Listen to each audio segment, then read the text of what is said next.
정무수석실 등에서 대량 문건이 또다시 발견되었습니다.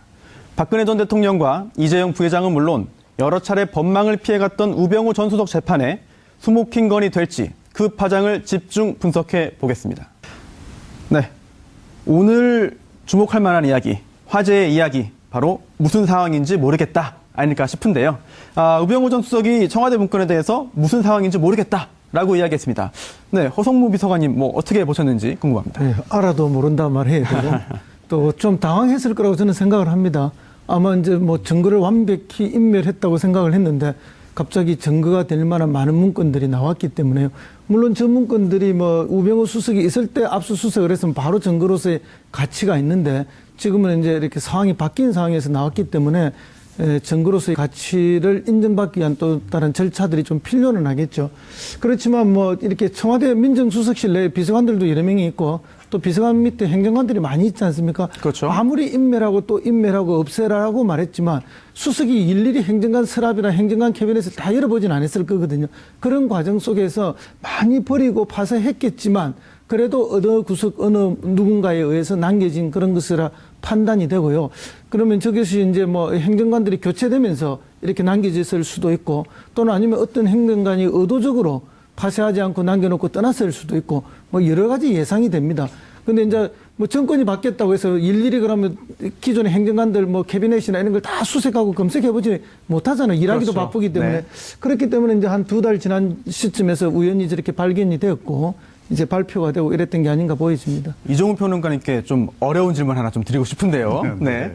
우병우 전 수석은 모른다고 이야기했습니다. 그런데 청와대 재직 시기를 보면 이 문건의 작성 시기와 많이 겹치거든요.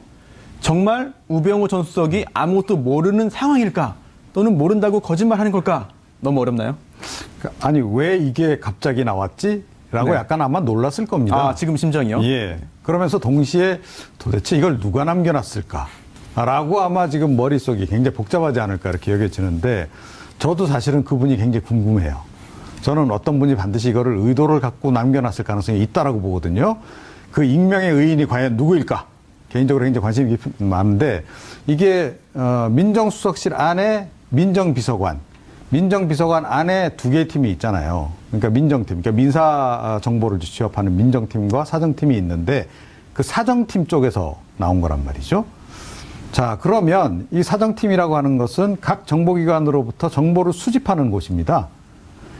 그래서 검찰 출신일 수도 있지만 경찰 출신일 수도 있다. 제 추정으로는 정윤회 감찰 문건 관련해 가지고 경찰이 상당히 곤혹스러운 지경에 처하지 않았습니까? 그래서 경찰 쪽에서 저쪽으로 파견 나간 누군가일 가능성이 높지 않나. 개인적으로는 일단 그렇게 추정을 하고요.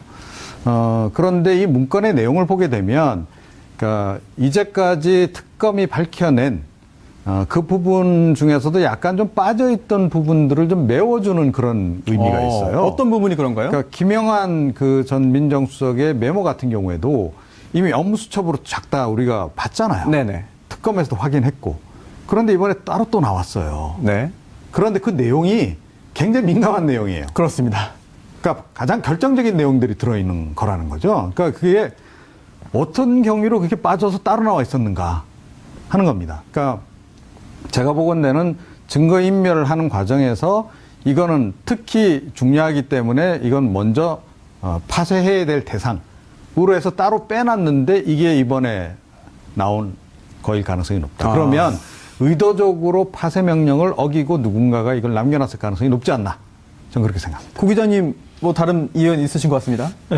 일단 이제 그 경찰로 추론하시는 것은 제 생각에는 합리적인 추론이긴 한데 우병우 전 수석 때 이렇게 이 포지셔닝을, 그러니까 사람들을 포메이션을 보면은 아주 이렇게 검찰로 다 짜놓고 그다음에 검찰 수사관들을 주로 데려다가 썼었거든요. 그래서 경찰이 여기에 경찰 중에 여기에 접근할 수 있는 보직이 있었을지 약간 그 우병우 전 수석 때 조금 의문이 가고, 그런데 그동안 우리가 안종범 업무수첩이 가장 큰 지금 증거로 활용되지 않았습니까? 그런데 법원에서는 간접 증거 쪽으로 해줬어요. 그러니까 왜냐하면 수첩이기 때문에 본인이 적을 때 본인의 생각도 적을 수 있고, 그러니까 어떤 이 완벽한 공문으로 보기는 좀 어려운 측면이 있어서 그랬는데 이 안종범 업무수첩을 확인해 볼 수 있는 게 김영한 업무수첩이었고 또 최근에 박헌영 씨가 K스포츠재단에 있던 박헌영 과장이 수첩을 또 까서 그걸 비교할 수 있었는데 그 부분을 확인시켜주는 이거는 서류 형태가 더 많기 때문에 자필 메모도 좀 있긴 하지만 그리고 자필 메모랑 비교해봐. 그래서 이제 간접 증거들이 모여서 간접적인 직접 증거가 거의 되는 그런 정도로 만들어졌기 때문에 거기에는 좀 의미가 있을 것 같고요. 그리고 청와대나 또 국정원이나 이런 쪽에 계시는 분들 중에 저는 이제 좀 그런 추론을 하는데 그동안에 이제 좀 폭로할 때 보면은 정치적인 어떤 그 좀 욕심이 있으셨던 분들이 주로 그렇게 하셨던 분들이 있어요. 그래서 그분이 보면은 여기에 파쇄에 어느 정도 책임을 져야 되는 분들이었는데 할까 말까 이걸 복사를 해놓고 할까 말까 여러 가지 생각을 하다가 그렇게 이 상부에는 파쇄를 했다라고 보고를 해놓고 고민하다가 그냥 에라 모르겠다고 나와버린 그런 형국이 또 아닐까 싶습니다. 조금 제가 설명을 좀 보완 설명을 좀 드리자면 해주시죠. 예. 이게 2014년 5월 그러니까 그 우병우 전 수석이 비서관으로. 민정비서관으로 들어가자마자부터 시작해서 그 뒤로 1년 동안에 작성된 문건들이 주로라는 거죠. 그러니까 우병우 전 민정수석이 이제 민정수석이 된 게 2015년 2월입니다. 네. 이 문건은 이제 2015년 5월까지, 그러니까 한 3개월 정도 뒷부분이 있는데 앞부분 자료가 주로 많다는 거예요. 그러니까 우병우 전 수석이 민정비서관 시절 문건이 주로 많다는 겁니다. 우병우 전 수석이 민정비서관으로 처음 기용돼서 들어갔을 때는 본인도 라인을 구축할 정황이 없었어요, 사실은. 그래서 이 우병우 라인이 만들어지기 시작하는 게 2014년 후반기부터입니다. 그래서 2014년 5월 그 초기에 이 문건을 아마 보관 관리했을 누군가는 그러니까 김영한 전 수석이 데리고 온 사람일 가능성이 굉장히 높다. 그리고 이 사정팀에는 그러니까 검찰 출신도 있지만 국정원 출신이라든가 그러니까 여러 다양한 그 정보기관들 쪽에서 다 관여되는 파트이기 때문에 그쪽에서 파견 나온 분들이 좀 포함이 돼 있다라는 거죠. 그리고 우병우 라인으로 바뀌고 검찰 중심으로 바뀌는 것은 우병우 전 민정수석이 민정수석이 된 이후, 그러니까 2015년 이후부터 본격적이었다라고 우리가 이제 전제를 좀 어느 정도 하면 대략 그림은 좀 나오지 않나. 그러니까 조홍천 의원이 안 그래도 지금 뭐 약간 추정을 몇 사람으로 하셨던데 저는 조금 더 들어가서 예, 그런 정도로 저는 추정을 지금 개인적으로는 하고 있습니다. 그 그런데 부분, 예. 이게 굉장히 중요한 것이 그러니까 어찌됐건 그 우병우 전 수석이 민정수석으로 그러니까 한창 자기가 들어가서 청와대에 들어가서 이 활발하게 활동할 시기였고 또 가장 결정적인 대목은 뭐냐면 2014년 그 5월 달에 사실은 지금 이건희 회장이 갑자기 지금 이렇게 몸져 누우시는 사태가 발생을 하죠. 그리고 2014년 9월 달에 박근혜 전 대통령하고 지금 그 이재용 부회장하고 첫 독대가 있단 말입니다. 네. 그러니까 그 사이에 그러니까 삼성 관련한 그 내용들을 집중적으로 지금 점검을 한 거 아니겠어요? 그렇죠. 수집을 하고. 자, 그렇다면 그 이후에 진행되는 일과 이게 굉장히 밀접한 상관관계가 있기 때문에 더욱더 우리가 좀 관심을 가져야 된다 이렇게 생각합니다. 그 이 문서가 나오게 된 가능성에 대해서는 뭐 이런저런 가능성들을 유추해보고 또 우리가 짐작해볼 수가 있는데요. 또 그런 뭐 이렇게 우리가 충분한 합리적 의심을 갖고 이런 라인이 남겼을 거라는 것도 가능하지만 실제 이제 뭐 청와대 공간이 굉장히 좁습니다. 행정관들이 쓰는 자기 책상과 자기 사물함이 굉장히 작고 어느 정도입니까? 예, 뭐 그 과거 정부 노무현 정부 때는 행정관 자기 책상 위에 조그마한 사물함이 하나가 있었는데 이명박 정부 때는 이걸 다 치워버렸어요. 그리고 오픈 공간으로 만들면서 사물함을 책상 밑에 조그만하게 하나 두는 그런 구조거든요. 그러니까 행정관 공간들은 굉장히 좁습니다. 네. 그러면 문서들 이런 걸 일일이 거기에 다 보관할 수가 없어요. 그 제가 볼 때는 이 보관된 그 개인 사물함에 있었는 건지 아니면 공용 캐비넷에 있었는지 우리가 지금 알 수는 없는데 제 느낌으로는 이것은 공용 캐비넷 어딘가에 있었을 가능성이 매우 크다. 그러니까 이게 파쇄하고 뭐 이렇게 지시를 하지만 민정수석이 일일이 뭐 행정관이나 공용 사물함을 다 열어서 파쇄했는지 안 했는지 이런 식의 확인까지는 안 했을 거거든요. 그런 과정 속에서 방금 평론가님 말씀하신 것처럼 누군가가 남겨놨을 수도 있고 그게 의도적일 수도 있고 의도적이지 않을 수도 있는데 그런 뭐 과정을 겪었다 생각하는데 제일 중요한 거는 뭔가 왜 이게 민정에서 나왔냐는 거죠. 방금 말씀하셨는데 아니 삼성의 승계 문제라든지 경제정책의 문제라면은 경제수석실이나 정책수석실에서 이게 나왔다면은 우리가 좀 이해가 되는데 민정에서 나왔다는 거예요. 네. 그러니까 민정에서 나온 거는 방금 말씀하신 것처럼 여러 정보기관이 들어있고 국세청에서도 파견 나오고 다 들어오거든요.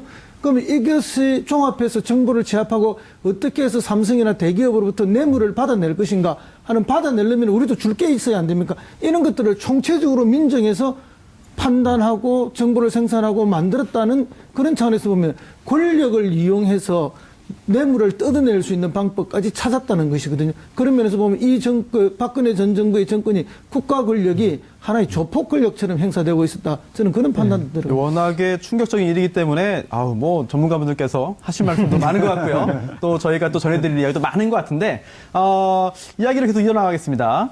지금 결국은 이게 우병우 전 수석이 삼성 관련해서 뭔가 전체적인 그림을 그린 거 아니냐라고 하는 이야기까지 나오고 있습니다. 그 부분은 좀 뒤에 논하기로 하고요. 정치권에서도 이 문제에 대해서 그냥 지나치지 않고 있습니다. 일단 여당인데요.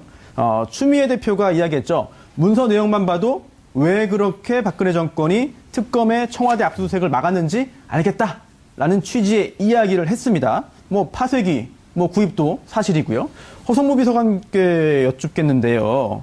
추미애 대표의 이런 이야기, 과연 당내에서 어떤 그 보편적인 그런 공감대가 있는 이야기인지, 개인적인 소감인지, 그리고 민주당 내에서는 어떻게 이 문제를 보고 있는지 궁금합니다. 개인적인 소감이긴 하지만 이 부분은 공감이 상당히 클 거라고 봅니다. 그리고 청와대에서 뭐 비서관이나 행정관으로 근무해 본 분들이라면은 왜 이 정부가 그토록, 물론 뭐 이 정부가 아니라도 청와대 압수수색을 한 번도 실현된 적이 없죠. 이명박 정부 때도 거절이 됐는데, 이 청와대가 생산한 문서라는 것이 모두 국민들 앞에 떳떳하게 내놓을 수 있는 좋은 문서여야 안 됩니까? 근데 이런 문서들은 이게 떳떳하게 내놓을 수 있는 문서가 아니지 않습니까? 마치 청와대가 범죄 집단에서 범죄 음모를 꾸미듯이 문서를 만들고 작전 계획을 짜고, 그리고 그 다음에 이 계획에 따라서 대기업 총수들을 독대하고, 그리고 독대 과정에서 요청해서 결국은 돈이 들어오고 이런 과정 아닙니까? 그런 것을 봤을 때 이 정부, 전 정부의 이런 국정, 청와대 국정이라는 것은 정상적인 국정이 전혀 아니었다. 이렇게 보이고요. 좀 전에도 제가 말씀드렸지만은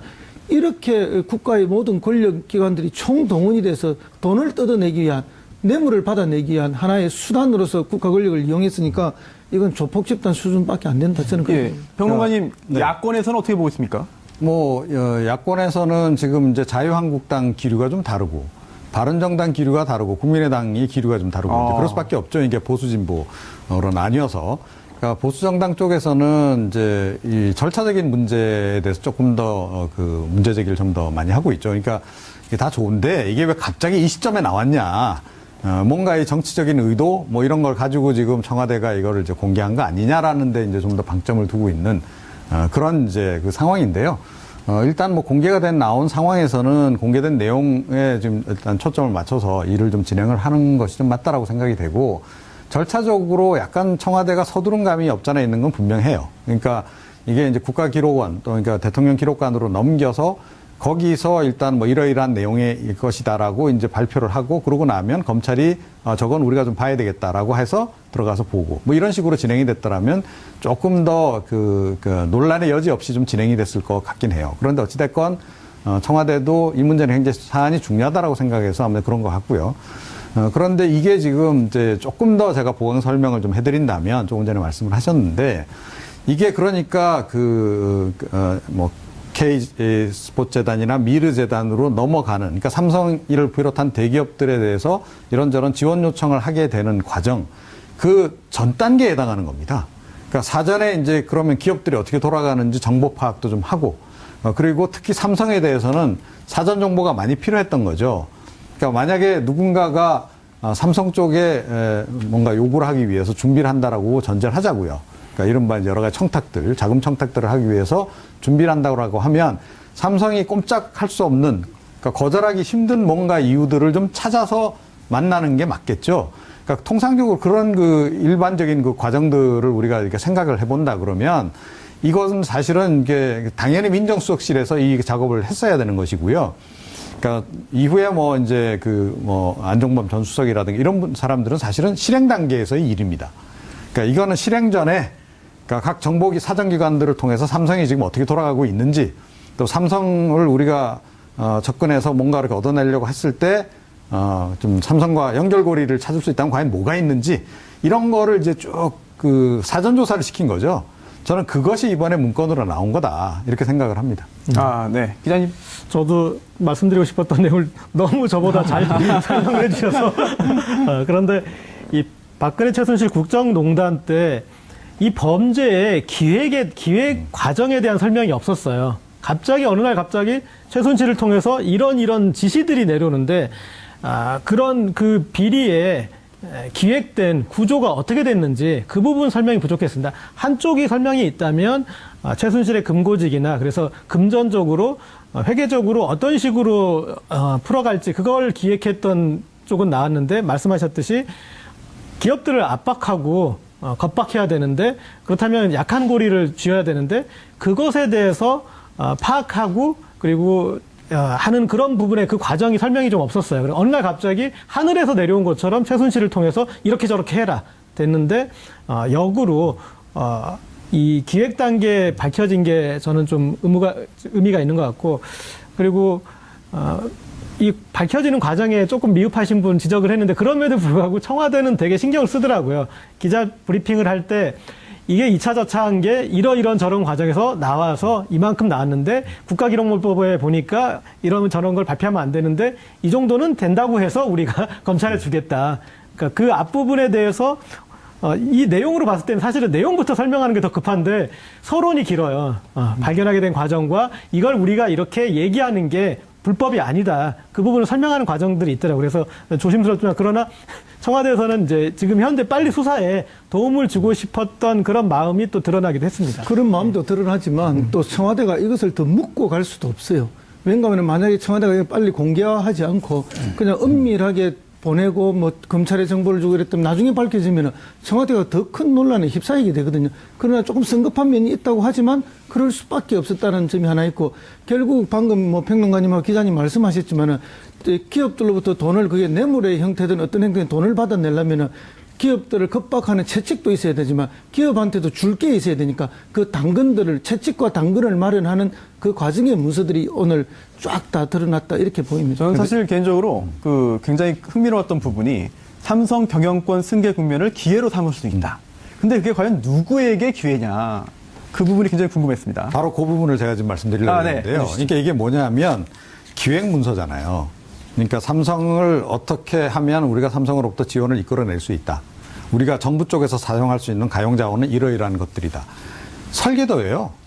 간단하게 이야기하면 그러니까 지금 돌이켜 보니까 이 지금 삼성 관련한 여러 가지 뇌물죄 그 사건 관련해서 전체적인 기획을 초기 기획 단계의 문건이 지금 나온 겁니다. 자, 그런데 저는 이게 왜 중요하다라고 보느냐면 만약에 이게 우병우 전 민정수석이 민정비서관 자격으로서 밑에 사람들을 물론 활용을 했겠으나 정보 취합을 해서 최종적으로 그 민정비서관의 보고 문건으로 이게 만들어진 것이 맞다면 그러니까 그 보고서의 주체가 우병우 당시 민정비서관이었다라고 한다면 저는 이거는 거의 공범이라고 봐야 되는 거죠. 뇌물 사건의 공범 수준으로 올라가는 겁니다. 그러니까 설계를 그러니까 최순실하고 함께 한 그런 동급으로 올라가는 거나 다름이 없다라고 저는 보는데 법률적으로 어떤지 모르겠습니다. 안종범 수석은 이름부터 종범이잖아요. 네. 이게 아까 구 기자님 말씀하시기를 이게 기획이다. 범죄의 기획이다라고 말씀하셨고 또 지금 또 두 분 전문가님들께서는 기획자가 누구인지도 이제 암시해 주셨는데 그렇다면은 그렇죠. 네, 기획자가 누구인지 또 많은 분들께서도 짐작하실 것 같습니다. 짐작이 맞는지는 검찰 수사가 진행되어야겠습니다만 그런데 이 문건이 재판에서 증거로 활용되기 위해서는 증거 능력이 있어야 되잖아요. 그렇죠. 그런데 이 증거 능력이 인정되기 위해서는 여러 가지 엄격한 법적인 요건을 준수해야 되는 것이고요. 그런데 그 중에 하나가 작성자를 찾아서 그 작성자가 법정에 나와서 내가 작성한 게 맞습니다. 라고 이야기를 해야 됩니다. 거칠게 좀 표현하자면. 자, 그런데 누가 썼는지 어떻게 알겠느냐. 이게 어려운 난관일 줄 알았는데 오늘 조응천 의원은 이런 말을 했네요. 전혀 어렵지 않습니다. 그렇습니까? 왜냐하면 그 시기에 청와대의 그 방에 행정관으로 근무했던 사람이 뭐 수백 명이 있는 게 아닙니다. 몇 명입니까? 수십 명이 있는 것도 아닙니다. 결국 그 몇 명이 근무했던 거거든요. 희망적인 그리고 이야기인데요. 그 인사 교대가 있었다 하더라도 뭐 10여 명을 넘지 않을 겁니다. 그러면 금방 누가 했는지 그 안에 같이 근무했던 사람이면은 대충 뭐 몇 사람 안으로 다 압축이 될 거고요. 그걸 조사하면은 뭐 수기로 작성된 그 수기 문서는 누구 글씨인지 금방 드러날 거고, 그 다음에 이제 문서로 생산된 거는 누가 생산했는지 금방 압니다. 그리고 이게 청와대에서 비서관이나 수석은 문서를 생산하지 않습니다. 그럼 누가 하나요? 행정관에게 생산하라고 지시를 합니다. 그렇기 때문에 그 지시행자가 민정비서관이나 민정수석이라면 그건 우병우 씨가 될 거고, 그 지시를 받아서 생산한 행정관은 서너 명 중에 누구 한 명일 거예요. 그럼 이거는 검찰이 조사하면은 2, 3일 안에 바로 다 나오게 돼 있는 겁니다. 역시 청와대 그래서 뭐 비서관님 전혀 나오니까 이거는 뭐. 걱정할 바가 아니다. 의지만 있으면 금방 할 수 있는 겁니다. 그렇게 봅니다. 안종범 전 수석이 계속 강조했던 게 있어요. 본인은 최순실을 모른다고 그러고 만난 적이 없다라고 했지 않습니까? 그러니까 근데 국민들은 대부분 이 비리의 설계자이기 때문에 그 말이 무슨 말인지를 잘 모르고 전혀 이렇게 받아들이려고 하시지 않으셨어요. 그렇죠. 네. 그런데 설명이 돼요. 왜냐하면 집행자이기 때문에 대통령 통해서, 그래서 안종범 전 수석은 앞뒤를 모르니까 깨알같이 받아 적을 수밖에 없었고, 그런 맥락을 모르니까. 그런데 이제 실행 단계의 역할을 한 그 말 그대로 안종범이시고, 여기에 이제, 저는 그게 놀라웠어요. 그러니까 보통 그런 식으로 어떤 기획을 하더라도 그것은 공식 체계 밖에서 기획을 해서 공식 체계 안으로 이렇게 실행은 하더라도, 압력은 하더라도 최소한 모르겠어요. 그게 상도인지 국가에 대한 예의인지 모르겠지만 범죄 비행만은 밖에서 했을 줄 알았는데, 이게 충격적인 것은 그것에 대한 조사나 어떤 기획 단계도 청와대 공조직을 통해서 어떻게 기업을 압력할지도 여기서 파악을 했다는 게, 그게 저는 놀라운 것 같습니다. 여기서 제가 합리적 네. 추론 한 가지. 기대하겠습니다. 예. 이럴 수 있었다라고 생각을 해요. 최순실 씨가 박근혜 대통령에게 전화를 겁니다. 야, 이 삼성 지원 받으면 제일 좋은데 어떻게 엮을 방법이 없을까요? 혹시 민정 같은 데서 좀 알아보면 좀 뭐 나오지 않을까요? 안 그래도 지금 이건희 회장도 쓰러지고 했는데 아마 굉장히 경영권 승계가 굉장히 저쪽에서는 필요한 문제일 텐데, 그 정도 얘기를 받아서 박근혜 전 대통령이 이제 민정수석실에 연락을 해서 민정비서관이 그 일을 했거나, 또는 만약에 우병우 전 수석과 최순실 씨가 서로 잘 아는 사이였다면 박근혜 전 대통령에게 굳이 그 전 단계에서 이야기할 필요가 없었겠죠. 곧바로 최순실 씨가 우병우 전 민정수석에게 미션을 줬겠죠. 민정비서관 들어가자마자 삼성 쪽부터 일단 좀 이건희 회장도 저러고 하니 경영권 승계가 굉장히 시급한 문제일 테니 엮을 수 있는 게 뭐가 있는지 좀 알아보세요. 라고 부탁을 했을 개연성이 좀 있지 않나. 그 설계에 따라서 네. 박근혜 전 대통령에게 그 이후에 뭐를 좀 구체적으로 이렇게 만나서 무슨 얘기를 하고 이런 부탁들이 들어갔고, 그 실행 과정에서는 안종범 전 수석이 깊숙이 개입한 것으로 우리가 추론할 수 있지 않을까. 예, 저는 그 추론에 거의 전적으로 동의하면서, 그러면 삼성은 이것을 몰랐을까? 그 정보망이 뛰어난 삼성이 자기 회사를 노리고 지금 청와대 내부에서 이런 작업을 하고 있고 이렇게 우리한테 요구가 올 것이라는 건 삼성 정보망에서도 다 캐치를 했을 거라고 저는 봅니다. 그럼 우리는 어떻게 대응할 것인가? 삼성은 좋다. 그러면 우리는 더 많은 것을 얻어내면서 가야겠다. 그렇게 생각했다고 보죠. 그렇기 때문에 이제 그 삼성이 요구한 다양한 것들이 나오기 시작하는 것이고, 그런 과정 속에서 삼성은 몇백억의 돈으로 수천억, 많게는 수조원의 이득을 가져가는 작업을 삼성 스스로도 했을 거다. 그렇기 때문에 이건 뇌물의 공여고 뇌물의 수수가 되는 충분한 개연성이 있다. 저는 그렇게 봅니다. 삼성이 그냥 순순히 청와대에 흘러가는 방향에 따라가서 수동적으로 다 갔던 것은 아니다. 이렇게 봅니다. 두 분 말씀 들으니까 더 답답해지네요. 예, 정말 두 분 말씀처럼 그게 사실이라고 한다면은 이게 우리나라 국정이 정말 누군가의 사리사욕을 채우기 위해서 운영됐다는 건데 정말 충격을 금치 못하는 일입니다. 그리고 또 하나 더 충격에 빠질 수 있는 일이 있죠. 바로 검찰 관련된 이야기인데요. 이제 오늘 조홍천 의원이 또 이런 말도 했습니다. 아직 우병우 라인이 검찰 내에 살아있다. 그리고 지금 여러 가지 그 견제를 받고 조치를 당한 거는 우병우 라인 중에서 상급자들이고, 아직까지 이른바 저의 표현입니다만 하부는 아직 남아있다. 이런 이야기 했는데요. 기자님 혹시 검찰 관련돼 가지고 최근 기류 모르시나요? 저는 물론 이제 조홍천 의원이 근데 우병우 전 수석과 서로 이렇게 악연이 있다 보니까 그런 표현을 쓰는데, 그렇게 생각합니다. 그러니까 우병우 전 수석이 이렇게 구축한 게 이 세월호 사건에 비서관으로 6월쯤에 들어가가지고 그 해 연말부터 수석이 되는 2015년 2월 이제 거기서부터 구축을 주로 해가지고 그게 이제 한 1년 반 정도 이렇게 연결된 건데 가장 권력이 있는 사람에게 사람들이 줄을 서는 거는 당연한 것이고 거기에서 그 사람들이 이렇게 그 우병우 라인에 분명히 이제 그쪽으로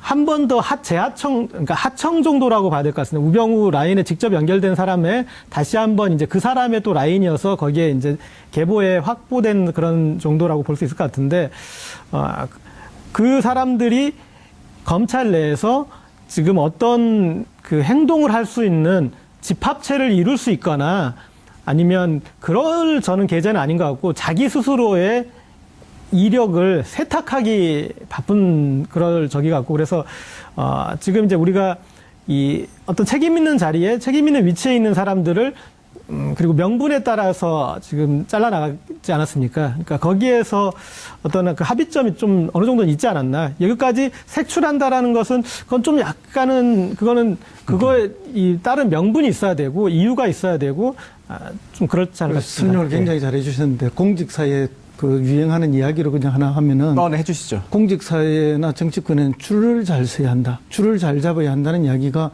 이제 전설처럼 내려오는데 동시에 또 줄은 한 줄만 타느냐, 두 줄을 탈 수도 있고, 그다음에 진정한 줄의 묘미는 바꿔 타는 묘미가 있다. 그래서 방금 우리 고 기자님께서 하신 말씀이 바로 그 이야기죠. 이제 우병우 라인이 말단까지 살아 검찰 내에 있다 하더라도 그분들은 역시 이제 지금에 와서 자기 신분 세탁이 바쁘고 또 새로운 정권에 새 줄 잡기 바쁘고 바꿔 타는 묘미를 즐기고 계실 수 충분히 있다라고 봅니다. 그런 면에서는 너무 그렇게 조홍천 의원처럼 걱정을 많이 안 하셔도 되지 않을까 봅니다. 네, 알겠습니다. 그렇게 좀 제발 우려가 사실이 아니기를 바라겠고요. 또 하나도 아까 처음에 약간 얘기 나왔었는데요. 이게 워낙에 파장이 큰 이야기다 보니까 이른바 음모론도 조금씩 나오고 있습니다. 과연 두 가지로 볼 수 있겠죠. 공개 시점. 이게 첫 번째가 되겠습니다. 그리고 두 번째가 입수 경위인데요. 먼저 시점부터 좀 이야기해 볼까요? 뭐 여야 이 문제를 놓고도 뭐 공방도 있고 했는데 도대체 왜 지금 이 이야기를 했느냐? 아니 입수한 시점, 발견한 시점은 한참 전이라고 하는데 왜 이제 와서 하느냐? 혹시라도 뭔가 여권에서 정치적으로 활용하기 위해서 이 시점을 택한 거 아니냐라고 하는 의견도 있습니다. 어떻게 봐야 될까요? 아니, 뭐, 솔직히 청와대에서 정무적인 판단을 전혀 안 한다. 이렇게 얘기할 수는 없죠. 이제 야권에 제기하는 건 이겁니다. 그러니까, 아니, 청와대에 입성한 지가 언젠데 그동안 뭐 하다가 이제서야 이렇게 문건이 나왔느냐. 그러니까 청와대 처음 입성하고 나서 공식적으로 어찌됐건 인계받은 문건은 두 개 같아요.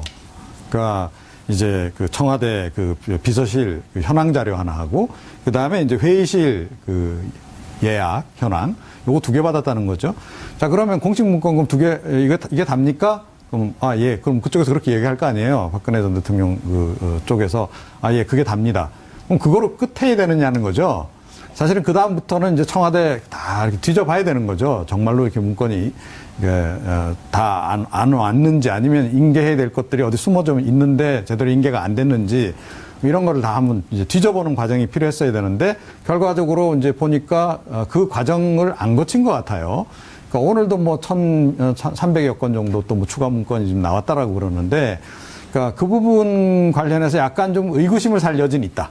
일단 처음에 워낙 그렇게 발표를 했기 때문에 전임 정권으로부터 받은 문건이 없다라고 얘기를 했기 때문에 그런데다가 이번에 이제 이 논란이 되고 있는 300여 건 문건도 그러니까 열흘 더 전에 사실은 이제 발견했는데 그런데 그 내용과 관련해서 공개하고 이거를 갖다가 굳이 이 시점에 택한 것은 결국은 이재용 뭐 부회장에 대한 재판이라든가 또 박근혜 전 대통령에 대한 재판 그런 것들이 진행되는 거 이제 거의 막바지 단계로 접어들다 보니 빨리 이거를 증거 자료로 활용시키도록 하는 것이 필요하다라고 하는 그런 판단, 그런 또 조급함 이런 것이 작용했던 게 아니냐라고 하는 또 다른 해석이 이제 나오는 거죠. 그런데 저는 그 뒷부분 관련해서는 약간은 사실은 조금 청와대가 감수해야 된다라고 저는 생각을 해요. 그러니까 이건 정치적으로 충분히 논란이 될 수밖에 없는 그런 사안이잖아요. 그런데 좀 이렇게 매끄럽지 못하게 좀 공개를 한 부분에 대해서는 약간은 정치적인 좀 책임을 져야 될 부분이 있다 이렇게 생각을 합니다. 혹시 네, 야권에서 이거를 뭐 정치적으로 오히려 야권에서 활용을 해서 전국을 의도적으로 좀 경색 국면으로 끌고 간다든지 뭐 여권에 대해서 뭐 대립각을 세우든지 이렇게 활용을 할 수도 있는데 혹시 그러면 지금 여권에서는 야권의 그러한 공세에 대해서 어떻게 대응을 해야 될까요? 저는 뭐 지금은 우직하게 있는 그대로 가는 것이 제일 맞다고 생각합니다. 아까 모두에도 말씀드렸으면은 이래 나오면은 검토해보고 공개할 수 있는 선까지 공개하고 공식화 할 수 있는 데까지 공식화하고 가는 것이 나중에 파장을 오히려 가장 줄이는 거다. 이 민정실에서 300건이 넘는 문건이 나왔으면 이 300건을 뭐 30명이 붙어서 뭐 10명이 붙어서 이걸 다 검토하지 않습니다. 한두 명, 두세 명이 붙어서 검토할 수밖에 없습니다. 그 관련 분야. 그러다 보니까 자연히 며칠의 시간은 걸릴 수밖에 없는 것이고요. 그 중에서도 이것이 그러면 대통령 기록물과 관련된 법을 위반할지 안 할지에 대한 정밀한 판단까지 해가면서 해야 되기 때문에 발견하고 10일 정도 시간이 걸리는 것은 너무나 당연하다. 이렇게 보고 오늘 그래 전수조사를 하면서 정무수석실 뭐 그게 행정요원이 쓰던 책상 및 캐비넷에서 지금 전혀 건이 나왔다는 거 아닙니까? 행정관이 있고 행정요원이 있습니다. 우리가 이제 대개 행정관을 할 때는 서기관까지를 행정관이라 불러주는데요. 이제 조금 거기에서 사무관까지도 행정관이라고 불러줍니다. 근데 그 밑에 이제 6급 이하로는 그냥 행정요원이라 하거든요. 같은 방에 근무하고 있지만 그 분이 가지고 있는 개인 캐비넷 사물함이라는 것은 정말 공간이 요만한 수준밖에 안 됩니다. 이 안에 촘촘히 여러 자료들이 들어있습니다. 근데 모든 그런 캐비넷은 반드시 열쇠가 있습니다. 자기가 잠궈버리는 거죠. 그러면 이게 뭐 한 달, 두 달 가도 누가 일부러 뭐 뜯어서 열어보지 않는 이상은 그 안에 뭐가 들어있는지 모르고 그냥 쭉 지나가는 거예요. 저도 처음 비서관을 갔는데 제 방에 캐비넷이 3개 있습니다. 서랍용 캐비넷 하나, 옷장인 하나, 나무로 된 캐비넷이 밑에 하나 있었는데 나무에 들어간 이 안에 서류가 가득 들어있었는데 나올 때까지 한 번도 열어보지 않았어요. 왜냐하면 내 업무하는데 아무 관계가 없기 때문에 전임자들이 그냥 놓고 간 것이 이렇게 이제 우연히 나올 수 있는 것들이 충분히 개연성들이 있습니다. 그렇기 때문에 너무 이것을 뭐 정치적으로 또는 뭐 엄밀한 공작 뭐 이런 그 정무적 판단에 의한 공격 이런 것으로 다 판단할 수는 없다 이렇게 봅니다. 사실 두 번째 음모론이 이게 원래는 내부 고발자가 가지고 있다가 지금 청와대 정부에 제공한 건데 그렇게 하면은 신원이 드러나니까 발견된 것처럼 한 거 아니냐라고 하는 이야기였는데요. 좀 전에 그 비서관님 말씀 그리고 또 오늘 또 1000건이 발견됐다라고 하니까 그런 두 번째 음모론은 가능성이 좀 적어진 것 같습니다. 낮아진 것 같습니다. 그리고 이게 역풍이 불려면 역풍을 위한 전제 조건을 야당이나 전임 정권에 세놨어야 돼요. 그러니까 이를테면은 자료 달라는 거 다 줬고 그다음에 그런 리스트까지 다 줬었는데 왜 지금 와서 딴소리를 하느냐 그런 식으로 해서 역풍이 가능한 거지. 숨길 대로 숨기고 없앨 대로 없앴는데 나왔는데 이걸 가지고 역풍을 일으키기에는 그런 어떤 사전에 어떤 명분 축적이 안 되어 있다고 봐야 될 것 같습니다. 시간이 많으면 참 계속 듣고 싶은데 저도 안타까운데요. 이종훈 평론가님께 짧게 하나 좀 묻고 싶은데 결국 이 청와대 발견 문건이 굉장히 중요한 문건으로 쓰일 수 있을 것 같아요. 그런데 일단 뭐 재판에서는 어차피 그 법에 따라 가지고 증거 가치가 정해지는 것이고요. 네. 정치권에서 어떤 파장을 몰고 올지 간략히 좀 부탁드릴게요. 조금 전에 말씀하셨듯이요. 그러니까 이 보수 정당이 이른바 원죄가 좀 있는 겁니다. 그 원죄가 있는 거죠. 박근혜 전 대통령이 잘못한 부분도 있고 그래서 탄핵도 당했고 그런데 그걸 마치 비호하는 것처럼 이렇게 또 나가서도 곤란하기 때문에 제가 보기엔 수위 조절을 할 것 같아요. 그래서 이걸 뭐 또 다른 어떤 게이트로 몰고 간다든지 예를 들어서 그런 일은 없을 것이다 이렇게 생각합니다. 네, 감사합니다. 예. 사실은 지금 이건희 회장이 갑자기 지금 이렇게 몸져 누우시는 사태가 발생을 하죠. 그리고 2014년 9월 달에 박근혜 전 대통령하고 지금 이재용 부회장하고 첫 독대가 있단 말입니다. 네. 그러니까 그 사이에 그러니까 삼성 관련한 내용들을 집중적으로 지금 점검을 한 거 아니겠어요? 그렇죠. 수집을 하고. 자, 그렇다면 그 이후에 진행되는 일과 이게 굉장히 밀접한 상관관계가 있기 때문에 더욱더 우리가 좀 관심을 가져야 된다 이렇게 생각합니다. 그 문서가 나오게 된 가능성에 대해서는 뭐 이런저런 가능성들을 유추해보고 또 우리가 침작해볼 수가 있는데요.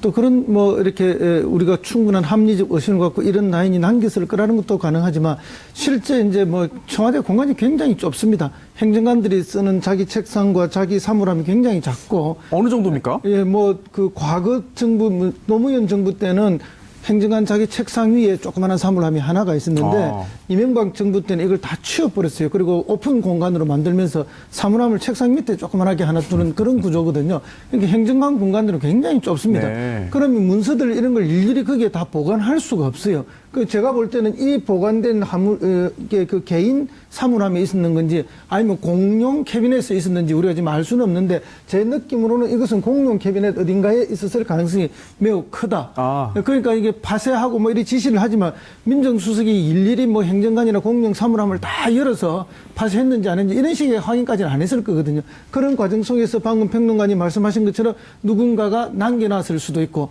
그게 의도적일 수도 있고 의도적이지 않을 수도 있는데 그런 뭐 과정을 겪었다 생각하는데 제일 중요한 거는 뭔가 왜 이게 민정에서 나왔냐는 거죠.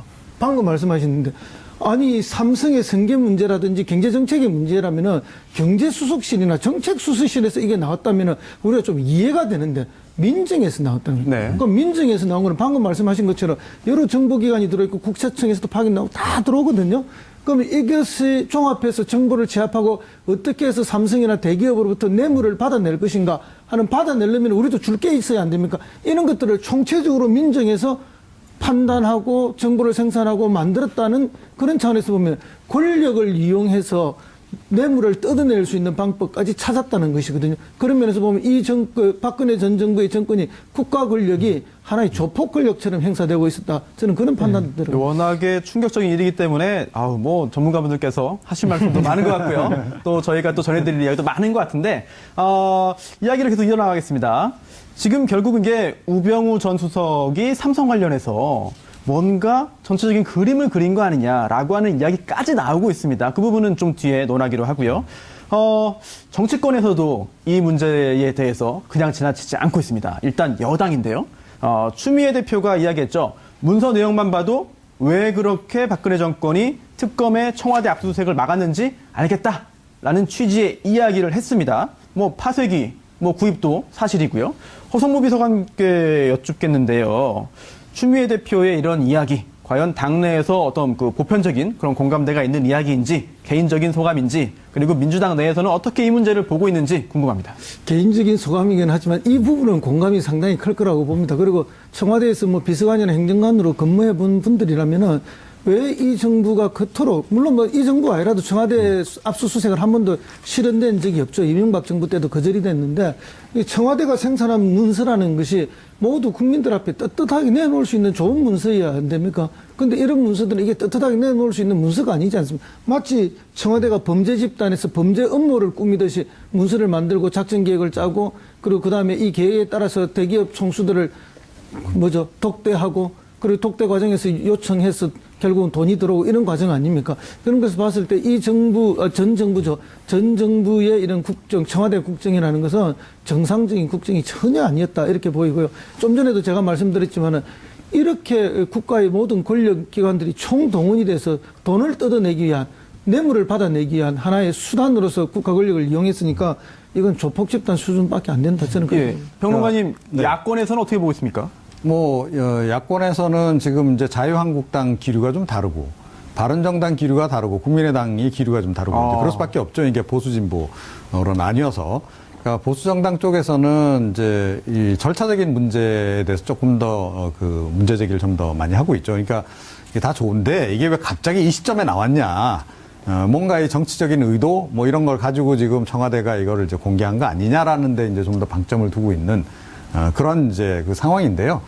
일단 뭐 공개가 나온 상황에서는 공개된 내용에 지금 일단 초점을 맞춰서 일을 좀 진행을 하는 것이 좀 맞다라고 생각이 되고, 절차적으로 약간 청와대가 서두른 감이 없잖아 있는 건 분명해요. 그러니까 이게 이제 국가기록원 또 그러니까 대통령 기록관으로 넘겨서 거기서 일단 뭐 이러이러한 내용의 것이다라고 이제 발표를 하고, 그러고 나면 검찰이 저건 우리가 좀 봐야 되겠어 나온 거란 말이죠. 자, 그러면 이 사정팀이라고 하는 것은 각 정보기관으로부터 정보를 수집하는 곳입니다. 그래서 검찰 출신일 수도 있지만 경찰 출신일 수도 있다. 제 추정으로는 정윤회 감찰 문건 관련해 가지고 경찰이 상당히 곤혹스러운 지경에 처하지 않았습니까? 그래서 경찰 쪽에서 저쪽으로 파견 나간 누군가일 가능성이 높지 않나. 개인적으로는 일단 그렇게 추정을 하고요. 그런데 이 문건의 내용을 보게 되면 그러니까 이제까지 특검이 밝혀낸 그 부분 중에서도 약간 좀 빠져있던 부분들을 좀 메워주는 그런 의미가 있어요. 어떤 부분이 그런가요? 그러니까 김영한 그 전 민정수석의 메모 같은 경우에도 이미 업무수첩으로 작다 우리가 봤잖아요. 네네. 특검에서도 확인했고. 그런데 이번에 따로 또 나왔어요. 네.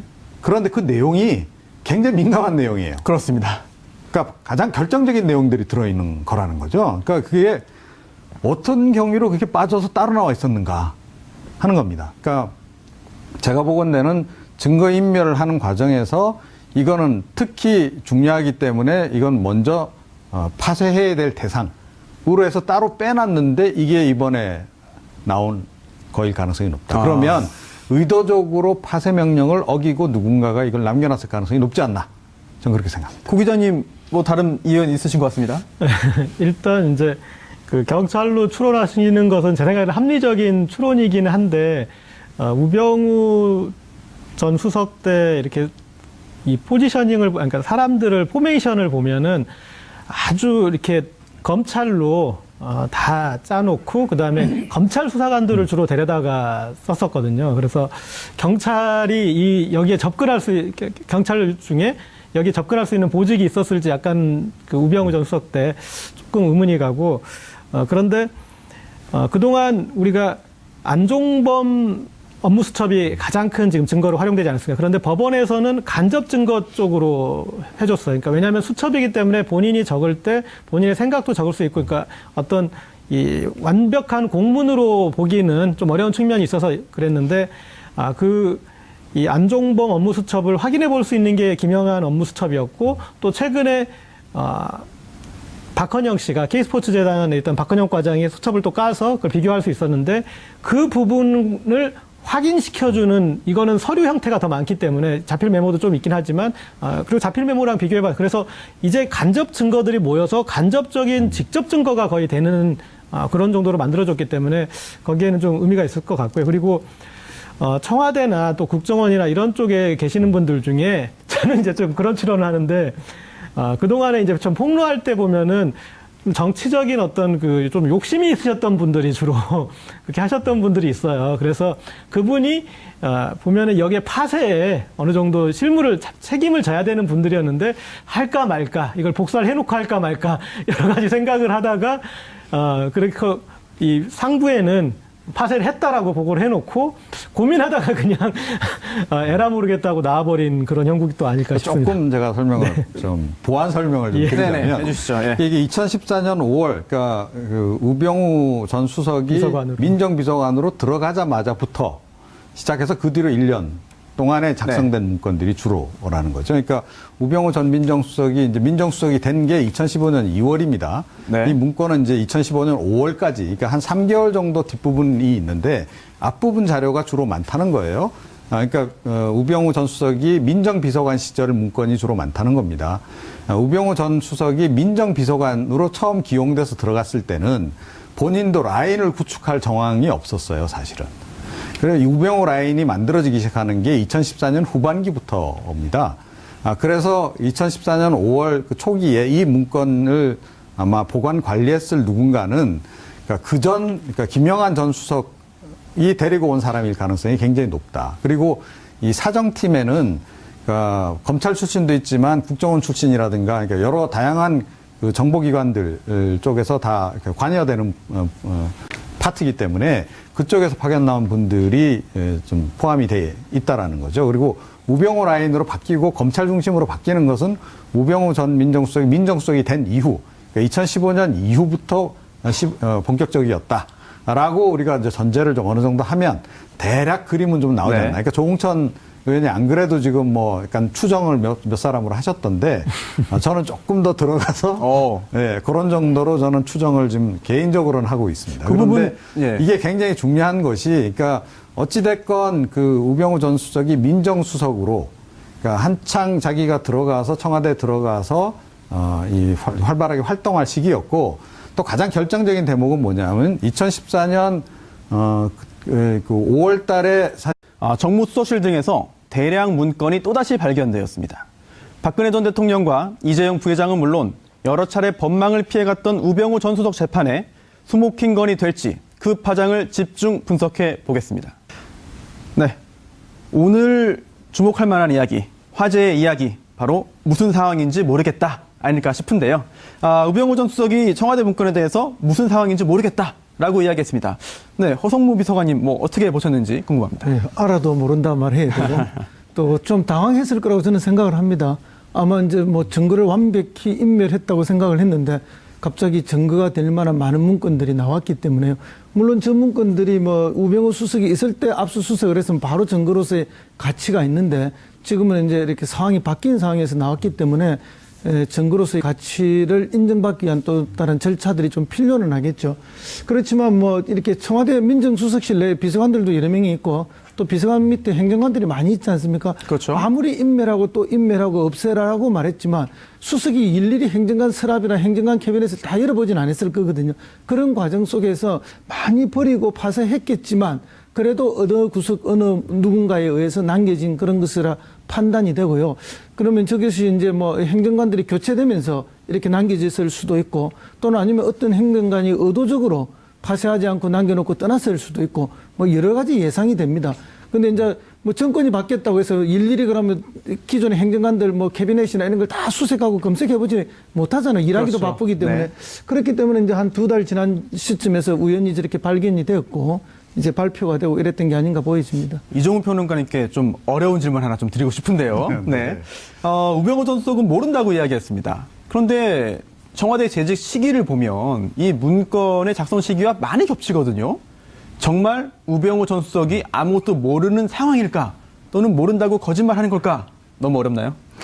아니, 왜 이게 갑자기 나왔지? 라고 네. 약간 아마 놀랐을 겁니다. 지금 심정이요? 예. 그러면서 동시에 도대체 이걸 누가 남겨놨을까?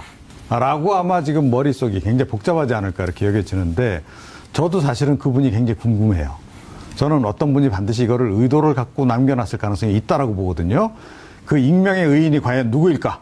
개인적으로 굉장히 관심이 많은데 이게 민정수석실 안에 민정비서관 안에 2개의 팀이 있잖아요. 그러니까 민정팀, 그러니까 민사 정보를 취합하는 민정팀과 사정팀이 있는데 그 사정팀 쪽에서